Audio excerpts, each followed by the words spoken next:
الحمد لله وكفى وسلام على عباده الذين اصطفى أما بعد قال الله تبارك وتعالى في القرآن المجيد والفرقان الحميد أعوذ بالله من الشيطان الرجيم بسم الله الرحمن الرحيم وإن طائفتان من المؤمنين اقتتلوا فأصلحوا بينهما صدق الله العظيم۔ محترم بزرگوں اور دوستوں، اسلام کی جو تعلیمات ہیں اور اسلام کا جو پیغام ہے وہ امن و سکون والا ہے، راحت والا ہے، آرام والا ہے۔ یعنی اسلام کا مطلب ہے چین ہی چین۔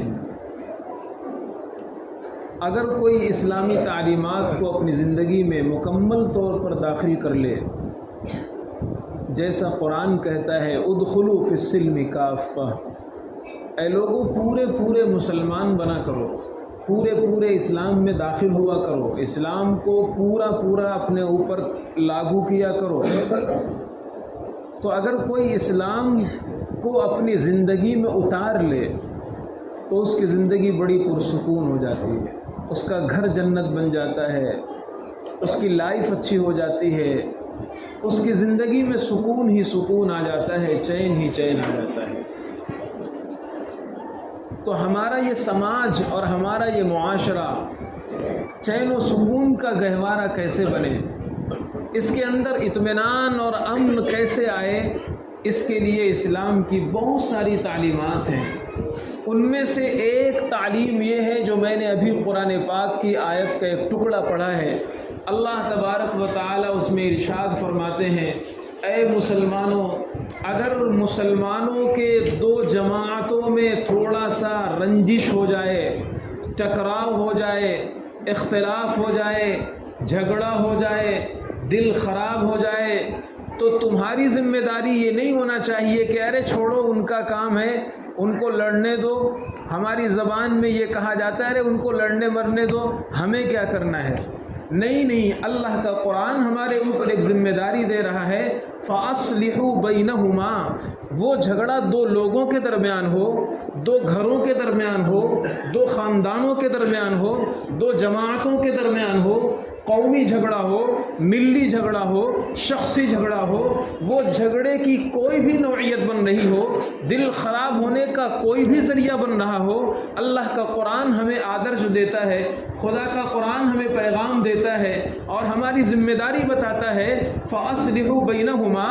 ہر مسلمان کی اور اس جھگڑے سے قریب رہنے والے دیکھنے والے مسلمانوں کی ذمہ داری یہ ہے کہ جہاں تک ہو سکے اس جھگڑے کو ختم کریں، آپس میں صلح کرائیں اور دلوں کی رنجشوں کو مٹائیں۔ یہ ہماری ذمہ داری ہے اور مذہبی ذمہ داری ہے۔ لیکن ہوتا یہ ہے کہ اگر مثال کے طور پر انسان ہی ہے، جہاں چند برتن رہتے ہیں وہاں کھٹ پٹ کی آواز تو آتی ہی ہے۔ جب سب ساتھ میں مل جل کر کے رہتے ہیں تو کبھی نہ کبھی کچھ نہ کچھ اونچ نیچ ہو ہی جاتی ہے۔ لیکن ایسے موقع پر باقاعدہ دلوں کے ملانے کے بجائے لوگ عجیب و غریب طریقے سے اس میں پھونک مارتے ہیں، جھگڑا لڑاتے ہیں، لگائی بجھائی کرتے ہیں، زخم پر مرچی چھڑکتے ہیں اور کوشش کرتے ہیں کہ چنگاری کو لاوا اور شعلہ کیسے بنائیں، تھوڑی سی بات کا بتنگڑ کیسے بنائیں، رسی کو سانپ کیسے بنائیں اور گرد کو رسی کیسے بنائیں۔ یہ آس پڑوس اہل تعلق مل کر کے اس جھگڑے کو اور بنیادی بنا دیتے ہیں اور جھگڑے کو اہم بنا دیتے ہیں، حالانکہ بات میں کوئی دم نہیں تھا۔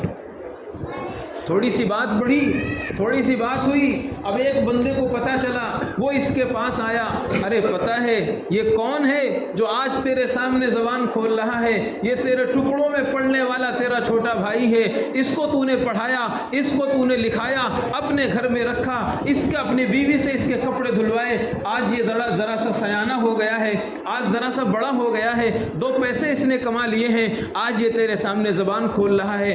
اب اس طرح کی باتیں اس بڑے بھائی کے دل و دماغ پر یہ تیسرا بندہ تھرڈ پارٹی بٹھا رہی ہے، اور یہ تیسرا بندہ اس طرح کی باتیں کر رہا ہے۔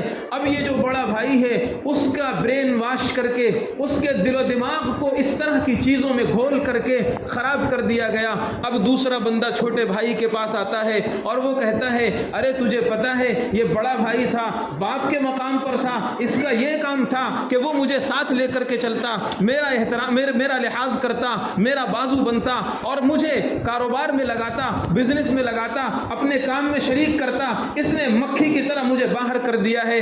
اور اس طرح کی چیزیں چھوٹے بھائی کے دل و دماغ پر بٹھائی جا رہی ہیں۔ نتیجہ یہ ہوتا ہے کہ بات تھوڑی سی تھی لیکن ایسا دلوں کو خراب کر دیا گیا کہ اب بڑا بھائی اپنے چھوٹے بھائی کا شکل چہرہ دیکھنا گوارا نہیں کر رہا، اور چھوٹے بھائی اپنے بڑے بھائی کی غمی اور خوشی میں شریک نہیں ہو رہا ہے۔ بات کیا تھی؟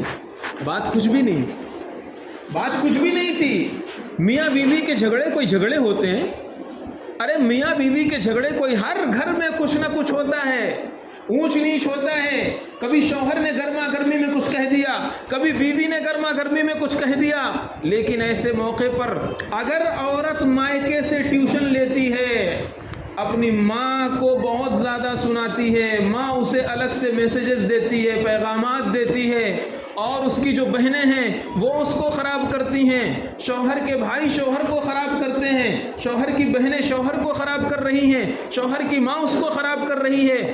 اب یہ میاں بیوی سکون سے مل کر کے جینے والے نہیں ہیں، کیونکہ ان کی لائف کو خراب کرنے کے لیے اتنے منہ، اتنے ہاتھ اور اتنے کان مل گئے ہیں۔ کس گھر میں جھگڑے نہیں ہوتے؟ کس گھر میں اونچ نیچ نہیں ہوتی؟ عائشہ جب تم ناراض ہوتی ہو میں پہچان لیتا ہوں۔ یہ کون کہہ رہا ہے؟ یہ نبی پاک صلی اللہ علیہ وسلم کے الفاظ ہیں۔ امی عائشہ رضی اللہ تعالی عنہا سے فرما رہے ہیں، کبھی نبی پاک صلی اللہ علیہ وسلم تھوڑا سا ناراضگی کا اظہار فرما رہے ہیں، ناراض ہو جا رہے ہیں، کبھی امی عائشہ رضی اللہ تعالی عنہا تھوڑا سا ناراض ہو جا رہی ہیں۔ یہ ہلکی پھلکی ناراضگی کوئی مسئلہ نہیں ہے، ہر گھر کا حصہ ہے، ہر گھر میں ایسا ہو جاتا ہے، لیکن جب باہر کی آوازیں اور باہر کے منہ اور باہر کے کان اس جھگڑے میں لگ جائیں اور پھونک مارنے والے کئی لوگ اس میں شامل ہو جائیں تو نتیجہ اس کا طلاق تک پہنچتا ہے، نتیجہ اس کا بہت خراب ہوتا ہے۔ اس لیے قرآن پاک نے مسلمانوں کو یہ ذمہ داری دی ہے، اے مسلمانوں جب تم یہ دیکھو کہ مثال کے طور پر میاں بیوی کے اندر جھگڑا ہو رہا ہے، قرآن پاک نے بڑی پیاری بات ارشاد فرمائی ہے۔ قرآن پاک نے یہاں یہ ذمہ داری دی ہے کہ شوہر کے گھر خاندان کا کوئی بڑا آئے اور بیوی کے گھر خاندان کا کوئی بڑا آئے اور دونوں مل کر کے صلح صفائی کی نیت کے ساتھ بیٹھیں۔ اللہ کا قرآن کہتا ہے، قرآن یہ وعدہ کرتا ہے، اللہ کا وعدہ ہے، ان یریدا اصلاحا یوفق اللہ بینہما، اللہ کا فرمان یہ ہے اگر یہ دونوں اصلاح کی کوشش لے کر کے، اصلاح کی نیت لے کر کے بیٹھیں گے، اللہ ان کے درمیان مزاج کو ملا دے گا، ان کے جھگڑے ختم کر دے گا، رنجشیں دور کر دے گا۔ یہ ہے صلح کی نیت کی برکت کہ اگر حکمین اور فیصلہ کرنے والے دو خاندانوں کے افراد مل کر کے بیٹھیں اور وہ یہ نیت لے کر کے بیٹھیں کہ نہیں ہمیں ان کا گھر بسانا ہے، ہمیں ان کا گھر نہیں توڑنا، ہمیں ان کی زندگی نہیں خراب کرنا، ہمیں ان کا اچھا سوچنا ہے، اللہ فرماتے ہیں اس نیت کی برکت یہ ہوگی کہ اللہ ان کے جھگڑوں کو جلدی ختم کر دے گا۔ یہ ہماری ذمہ داری تھی، صلح کرانے کی ذمہ داری، لیکن ایسا ہمارا معاشرہ ایسا خراب ہو گیا ہے، بلکہ معاشرہ کیا چیز ہے، معاشرہ ہم اور آپ کے مجموعے کا نام معاشرہ ہے۔ ہمارا ذہن اتنا خراب ہو گیا ہے کہ ہم اپنے بچوں کو خراب کر دیتے ہیں۔ ایک بزرگ نے شادی کی، اپنی بیٹی کی، 1 ہفتہ گزرا ہوگا، وہ اللہ کے نیک بندے اور اللہ کے ولی صفت انسان، وہ اپنے داماد کے پاس ملنے گئے، پوچھا خیر خیریت، احوال پوچھے، انہوں نے بتایا بہت اچھا ہے، میری توقع سے زیادہ مجھے میری بیوی اچھی ملی ہے. اور شروع میں تو سب کی بیوی اچھی لگتی ہے بھائی. کوئی ایسا ہے مجمع میں جو بولے کہ شروع میں میری بیوی مجھے اچھی نہیں لگی؟ شاید اللہ ماشاء اللہ کوئی ایسا ہوگا جسے دھر پکڑ کر کے جس کا نکاح کرا دیا گیا ہوگا زبردستی، ایسا کوئی بہت کم ہوگا. تو خیر انہوں نے کہا بہت اچھا ہے، میری بیوی ماشاء اللہ بہت اچھی ہے. ان بزرگ نے ایک سادہ کاغذ اپنے داماد کو دیا، اور یہ اسی ممبئی نگری کی میں بات کر رہا ہوں اور اسی زمانے کی بات کر رہا ہوں، ایسا نہیں کہ پچھلے کئی سو سالوں کی بات ہو. یہ انہوں نے ایک سادہ کاغذ اپنے داماد کو دیا اور یہ کہا کہ بیٹا تم بھی میری اولاد کی طرح اب ہو، اور یہ بھی میری اولاد ہے، میری بیٹی ہے. اس کے اندر اگر کچھ کمیاں ہیں، کچھ غلطیاں ہیں، میں باپ ہوں، میں اس کی ان غلطیوں کو اور کمیوں کو درست کروں گا. تم اس سادے کاغذ میں میری بیٹی کی کمیاں لکھ کر کے دو. کون کہہ رہا ہے؟ باپ کہہ رہا ہے. کس سے کہہ رہا ہے؟ داماد سے کہہ رہا ہے. کس کے بارے میں کہہ رہا ہے؟ اپنی لخت جگر نور نظر اپنی فرزندہ کے بارے میں، بیٹی کے بارے میں کہہ رہا ہے کہ اس بیٹی کی جو کمیاں، غلطیاں، خامیاں تمہیں نظر آئیں 2 4 6 دن میں، تم وہ مجھے لکھ کر دو. باپ ہونے کے ناطے میری ذمہ داری ہے کہ میں انشاءاللہ ان کمیوں کو دور کروں گا. داماد جی سمجھ نہیں پائے. داماد جی نے کہا، لکھنا شروع کیا. وہ کمیاں کیا لکھتے؟ انہوں نے تعریف کے پل باندھ دیے. ارے میری بیوی لاکھوں میں ایک ہے، ایسی ہے، ویسی ہے، چنی ہے، چنا ہے، اس کے اندر یہ بھی خوبی ہے، اس کے اندر یہ بھی ٹیلنٹ ہے، اس کے اندر یہ بھی صلاحیت ہے. پورے پیج میں انہوں نے ایک بھی غلطی نہیں لکھی، ایک بھی کمی نہیں لکھی. اور وہ پورا تعریف کا پلندہ اور پورا کاغذ انہوں نے خسر محترم کے پاس سامنے رکھ دیا اور کہا کہ لیجئے یہ ہیں آپ کی بیٹی کی کمیاں. اس میں تو اچھائیاں لکھی ہوئی تھیں، ساری کی ساری خوبیاں لکھی ہوئی تھیں، اور سب اچھا ہی اچھا لکھا ہوا تھا.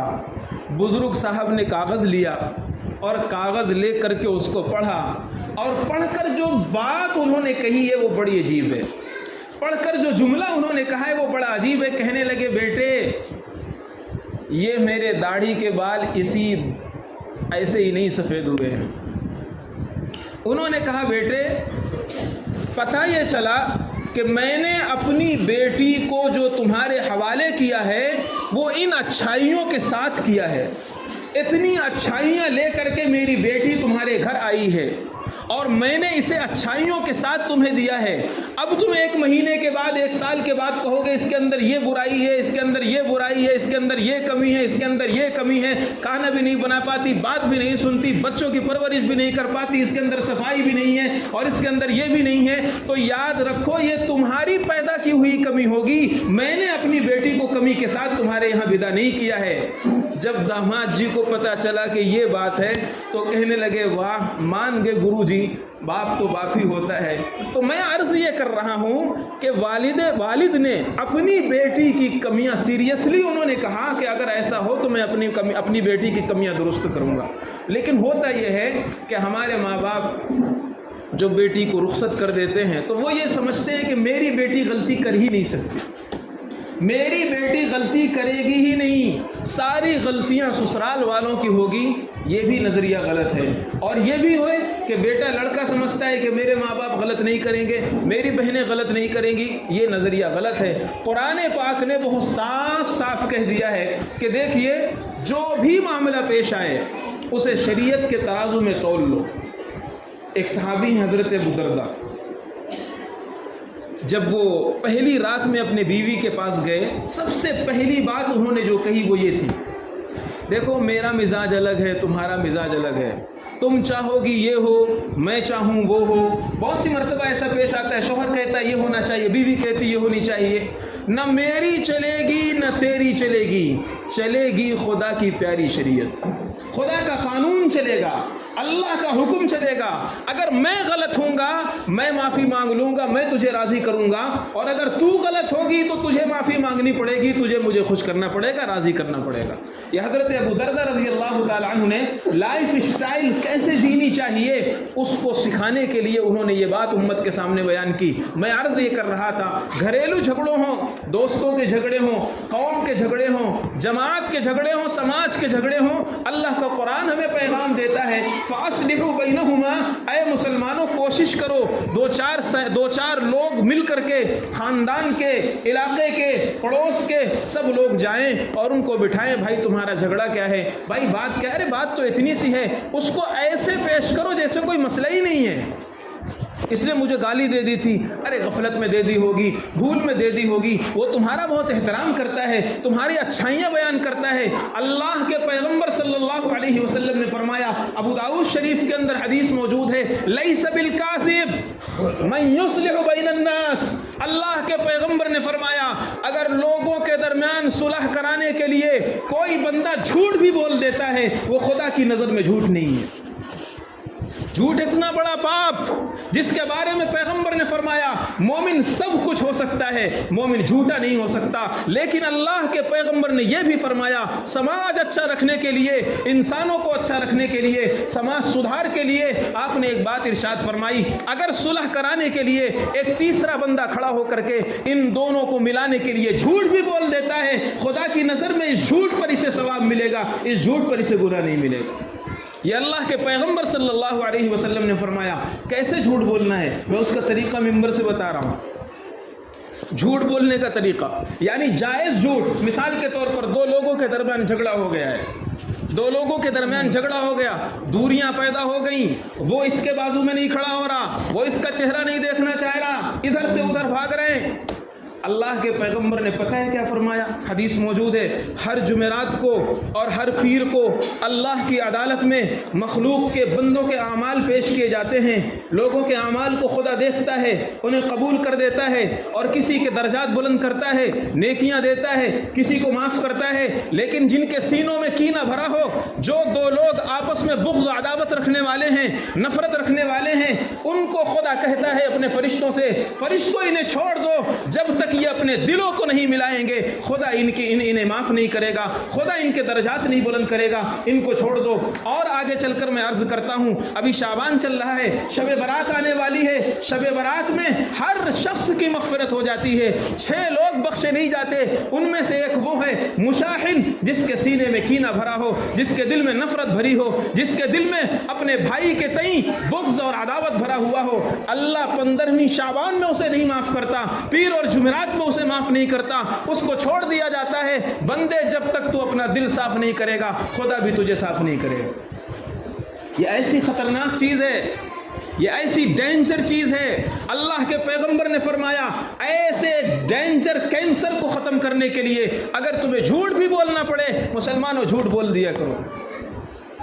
اللہ کے نبی صلی اللہ علیہ وسلم, آپ سے زیادہ نمازوں کا پابند کون ہوگا, آپ سے زیادہ نمازوں کا پابند کون ہوگا. خود قرآن کو کہنا پڑا ارے اتنی نمازیں مت پڑھا کیجئے, پیروں پہ ورم آنے لگا, پیر پھولنے لگے, امی عائشہ کو ترس آنے لگا. یا رسول اللہ آپ کی خدا نے بخشش فرما دی ہے, آپ تو بخشے بخشائے ہیں, کیوں اتنی نمازیں پڑھتے ہیں. اللہ کے پیغمبر نے فرمایا افلا اکون عبدا شکورا, عائشہ میں اپنے رب کا شکر گزار بندہ بننا چاہتا ہوں جس نے مجھ پر یہ احسانات کیے ہیں, خاتم النبیین بنایا ہے, انبیاء کا سردار بنایا ہے, میں اس کے سامنے اپنا ماتھا ٹیکنا ہی چاہتا ہوں. خیر وہ دوسری ٹاپک ہو جائے گی. میں عرض کر رہا ہوں اللہ کے نبی سے زیادہ نمازوں کا پابند کوئی نہیں ہے. لیکن آپ یہ دیکھیے پوری زندگی آپ صلی اللہ علیہ وسلم کے واقعات اگر دیکھے جائیں تو بہت کم ایسے واقعات ہوں گے اکا دکا جس میں آپ کی نماز کی رکعت چھوٹی ہو. بس 2-4 واقعات ہیں زندگی میں. ان میں سے ایک واقعہ اس وقت کا ہے, ایک قبیلہ ہے بنو عمرو بن عوف کا, وہاں کچھ لوگوں کے درمیان جھگڑا ہو گیا. اللہ کے نبی صلی اللہ علیہ وسلم کو پتہ چلا, آپ نے فرمایا اذهبوا بنا نصلح بینہم, چلو چلو ہمیں لے کر کے چلو, ہم ان کے درمیان صلح کرائیں گے. پیغمبر صلح کرانے کے لیے صحابہ کے ساتھ تشریف لے گئے, آپ صلح کراتے رہے. معاملہ دباتے رہے، صلح کراتے رہے، وہاں صلح ہو گئی، واپس آتے آتے آپ کی ایک رکعت چھوٹ گئی، یعنی نماز کی ایک رکعت آپ کی چلی گئی، آپ مسبوق ہو گئے اس لیے کہ صلح کا عمل آپ کی نظر میں اتنا اہمیت رکھتا تھا۔ تو یہ بزرگوں اور دوستوں کوئی آسان کام نہیں ہے، اور ہم یہ نہیں سمجھ سکتے کہ نہیں چھوڑ دو اسے، ایسے ہی چلنے دو، جانے دو، ان کا میٹر ہے۔ نہیں، ان کا میٹر نہیں ہے۔ لگے گی آگ تو آئیں گے گھر کئی زد میں، یہاں پہ صرف ہمارا مکان تھوڑی ہے۔ آج اس گھر میں جھگڑا ہے، یہ جو بچے اس جھگڑے کو دیکھ رہے ہیں کل یہی آنکھیں کھولیں گے، یہی بڑے ہوں گے، ان کی لائف سٹائل بھی ہوگی۔ جیسے انہوں نے ماں باپ کو جھگڑتے دیکھا، آس پڑوس کو جھگڑتے دیکھا، دوستوں کو جھگڑتے دیکھا، باپ کو نفرت سے باتیں کرتے دیکھا، ماں کو بیلن اٹھاتے دیکھا، ماں بہنوں کو تکرار کرتے دیکھا، یہ بچے یہی جوان ہوں گے، یہ سب بھی وہی کریں گے جیسے یہ اپنے ماں باپ کو، اپنے گھر کو دیکھ رہے ہیں۔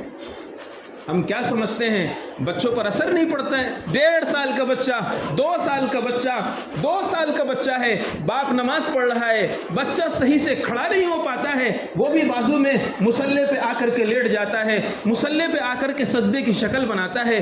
بچے اثر نہیں قبول کرتے؟ کون کہتا ہے؟ بچے سب سے زیادہ اثر قبول کرتے ہیں۔ اس لیے ہم یہ نہ سوچیں کہ ہمارا میٹر ہے، نہیں، ہم جھگڑ کر کے اپنے بچوں کو خراب کر رہے ہیں، اپنی نسل کو خراب کر رہے ہیں۔ اس لیے جھگڑا اگر پیش آئے تو فوراً کوشش کرنا چاہیے کہ صلح کرا دیا کرو۔ حدیث پاک موجود ہے، کوشش کر کے صلح کرایا کرو۔ صحابہ کرام اس کا کتنا اہتمام کرتے تھے۔ ماضی قریب کے ایک بزرگ ہیں حضرت قاری صدیق صاحب رحمۃ اللہ علیہ، ان کو پتہ چلا کہ 2 پارٹیاں ہیں، 2 گاؤں ہے بڑا، اس گاؤں میں 2 پارٹیاں بن گئی ہیں، بڑے لوگ ہیں، ان کے جھگڑے کا اثر یہ ہے کہ کچھ ان کے ماننے والے ان کا سپورٹ کرنے والے، کچھ ان کا ماننے والے ان کا سپورٹ کرنے والے، گاؤں 2 پارٹیوں میں بٹ گیا ہے۔ حضرت قاری صدیق صاحب رحمۃ اللہ علیہ پہنچے، دونوں کو جمع کرنے کی کوشش کی اور فرمایا ایک مسجد میں جمع ہو جاؤ۔ بات شروع کیا، بہت درخواست کیا، بات مان لو، صلح کر لو، جھگڑا ختم کر لو، لیکن سب سے بڑا مسئلہ ناک کا آ رہا ہے۔ سب سے بڑا مسئلہ، نہ یہ جھکنے کے لیے تیار ہے، نہ وہ جھکنے کے لیے تیار ہے۔ اللہ کے پیغمبر نے ارشاد فرمایا، من تواضع للہ رفعہ اللہ، جو خدا کے لیے جھک جائے گا اللہ اسے کبھی ذلیل نہیں کرے گا، اسے عزت ہی دے گا۔ لیکن مسئلہ ناک کا آ جاتا ہے۔ جب بہت ہو گیا، قاری صدیق صاحب رحمۃ اللہ علیہ اپنے سر پر رومال باندھے ہوئے تھے۔ حضرت قاری صدیق صاحب رحمۃ اللہ علیہ نے اس بندے کے سامنے جو نہیں مان رہا تھا اپنی ٹوپی اتاری اور اپنی پگڑی اتاری اور اتار کر کے اس کے قدموں میں ڈال دیا اور یہ کہا کہ اس ٹوپی اور اس پگڑی کی لاج رکھتے ہوئے تمہیں صلح کرنی پڑے گی، تمہیں ماننا پڑے گا۔ قاری صاحب نے ان الفاظ کو اس انداز سے کہا کہ وہ بلک کر کے رونے لگا اور اس نے فوراً گلے لگایا اور برسوں کی جو جھگڑے تھے، برسوں کی جو قدورت تھی وہ ختم ہو گئی۔ اللہ کے نبی صلی اللہ علیہ وسلم نے یہی کیا۔ حضرت کعب، حضرت عبداللہ ابن ابی حضرت ایک صحابی ہیں، انہوں نے حضرت کعب سے پیسے لیے تھے، قرضہ لیا تھا، قرضہ ادا نہیں کر پا رہے تھے۔ مسجد نبوی میں دونوں کی تکرار ہونے لگی، بات بڑھ گئی۔ اللہ کے نبی صلی اللہ علیہ وسلم نے اپنے حجرے سے پردہ ہٹایا، دیکھا آوازیں بلند ہو رہی ہیں، فرمایا کیا میٹر ہے؟ حضرت کعب نے کہا میرے پیسے نہیں دے رہے ہیں۔ حضرت عبداللہ ابن ابی حضرت نے کہا میرے پاس اتنے پیسے نہیں ہیں۔ اللہ کے نبی نے فرمایا کعب تھوڑا معاف کرو، کعب تھوڑا معاف کرو، مثال کے طور پر 100 روپے ہے، 20 روپے معاف کرو، 80 روپے کا ڈیمانڈ کرو۔ اور حضرت عبداللہ ابن ابی حضرت سے فرمایا عبداللہ 20 معاف ہو چکے ہیں، اب فوراً ادائیگی کی کوشش کرو۔ جھگڑا آپ نے منٹوں میں سلجھا دیا۔ اے مسلمانوں، ہمیں پیغام یہ دیا گیا ہے فاصلحوا بینہما، جھگڑا کسی کا بھی ہو اس کو ختم کرنے کی کوشش کرو، اس کو پھونک مار کر کے اس کو بڑھانے کی کوشش مت کرو، یہ مسلمانوں کا طریقہ نہیں ہے۔ اللہ تعالیٰ عمل کی توفیق عطا فرمائے۔ وآخر دعوانا الحمد للہ رب العالمین۔